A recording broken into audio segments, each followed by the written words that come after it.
Good.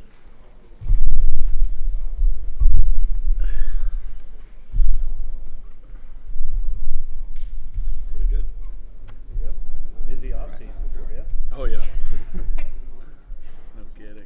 Just a little bit. Well, you got drafted in the MLB draft. I know that was a really big goal for you. Yeah. But your decision to come back, I know it kind of depended on which team drafted you. I know you kind of had to let teams know that that was something you'd be interested in doing. Yeah. But just kind of, how did it all go down? Yeah, it's honestly, the decision's a little bigger than me. I'm from here. I bleed green and yellow, and obviously I want to play professional baseball. That's something that's in my future, but I knew that I only have once in a lifetime opportunity here at Oregon to play football, especially joining the Big Ten, the squad we got this year. I was super pumped to be a part of that. So ultimately, that's kind of what came into play. I just wanted to come back and play for my city one more time. And so did you let the Astros kind of know that that was something you wanted and then they said yes, or did you know ahead of time? Yeah, that was something my agent and I talked about, and he let him know pre-draft process, and a couple teams obviously passed up on that, but they were welcome to the idea and asked whenever they're in town if they could get some tickets. So they were pumped for the idea. So I'm glad they took me.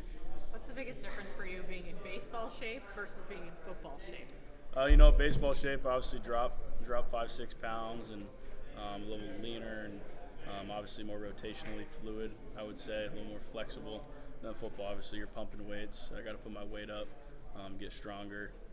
But in those two regards, probably those are the two best answers for that. Where are you at in that transformation right now? I'd say I'm at my peak. I'm right around 220 and back into football shape going into camp, so I feel good. That transition was definitely quick. I didn't have as much time as the past couple of years, just with the draft and the combine and whatnot. But yeah, I'm ready to roll. I'm excited. Did you ever take a second and just look back at your journey here? It's like truly remarkable. So did you ever just think about coming in as freshman year and where you are now? I do. I was actually sitting down eating breakfast with my mom the other day, and she was telling me, hey man, you got to take a second and just look back to where you've came, double walk on, earning a scholarship in 2 sports, and what you've been able to accomplish is pretty incredible.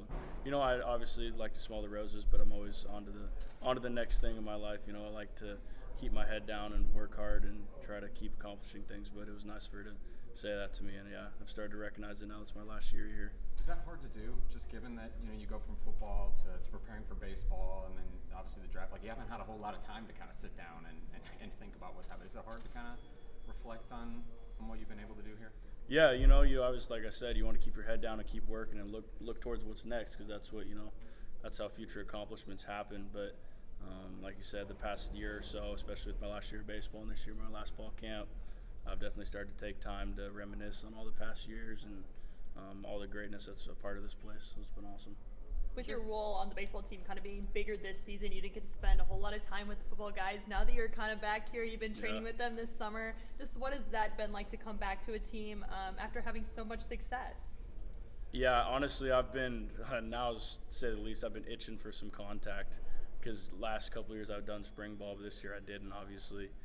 So yeah, I'm super excited. Obviously, I saw some of the dudes getting in the weight room in the spring and whatnot, but not putting the pads on. So I'm itching to get into fall camp, especially being around all the guys and the energy. But to put the pads on one last time, I'm excited. This is pretty obvious, but I mean, just what would it mean for you to bring a national championship back here? It's the reason I came back.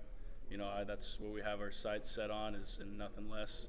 It would obviously mean the world to me. I'd obviously probably would have to take a couple weeks to get back into baseball mode. When you guys say stop and smell the roses, that's when I'll definitely stop and look back on everything we accomplished. But yeah, it's what I'm back for. You said, go ahead. What's it like for you growing up here, playing in Pac-12 and various sports, and now moving football to at least for you, Big Ten? How much different is that? What are your feelings about that? Yeah, it's definitely different. Obviously, I grew up a Pac-12 guy, being from here and watching all the teams play and being a part of it. So I was sad to see the conference go. But at the same time, there's obviously a reason for it. And, those reasons are obviously I guess, good. So honestly, I'm excited for the transition. I can't wait to play those games at home and those new opponents on the road and get, change of scenery. So I'm looking forward to it. Coach Landon quickly talked about his relationship with Coach Waz. And do you see any similar traits between the two of them as coaches? Oh yeah, they're different people, no doubt.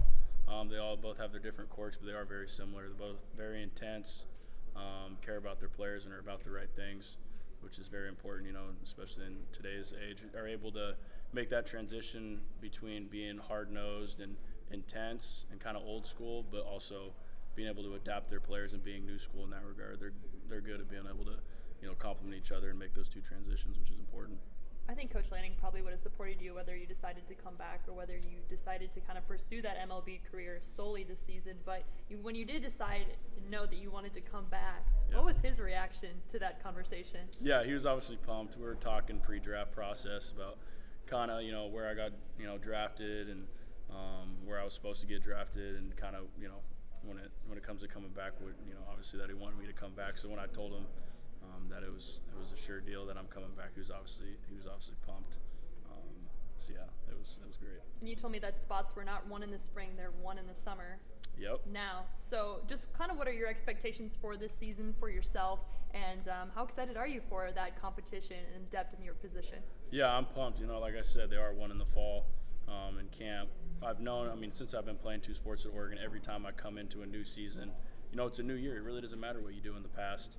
And obviously I'm down on the depth chart. I'm not a 1 right now in football, and I wasn't a 1 in baseball to start the year. And every year it's been like that. So I always have a chip on my shoulder and I always have something to prove. And that's honestly where I'm most comfortable, when I, have something to prove. So I'm pumped to show everyone that I am going to be that one, and I'm excited to get the season rolling. When you had to split spring the way you did, Bryce, how much, I guess it's hard to answer this, but how, I want to say behind, but how impacted do you feel you were in football, where you put in the meeting room time but you weren't on the field? So surely being on the field has value. Yeah. How not up to where the other guys are, or do you feel like you are able to kind of mitigate that a little bit? Yeah, no, I'd say obviously not being on the field in the spring has an impact, but given where I've been at in the program, and it's just looking at the playbook and knowing X's and O's at the end of the day and just staying fresh in that regard. I feel like football is a sport, and I can attest to it. I didn't play for 2 years and came out. It's a sport that you either have it or you don't. Whereas baseball, obviously, you have to stay out there and swing in and stay in shape. But like I said, football is an instinctual sport, so I feel like I'm not behind in any regard. And I kept my mind sharp, staying in my playbook throughout the spring. So I'm ready to roll. As a teaching guy, I realize the move to the Big Ten's been a year in the making, so everybody knew this. But formally speaking, it's Friday.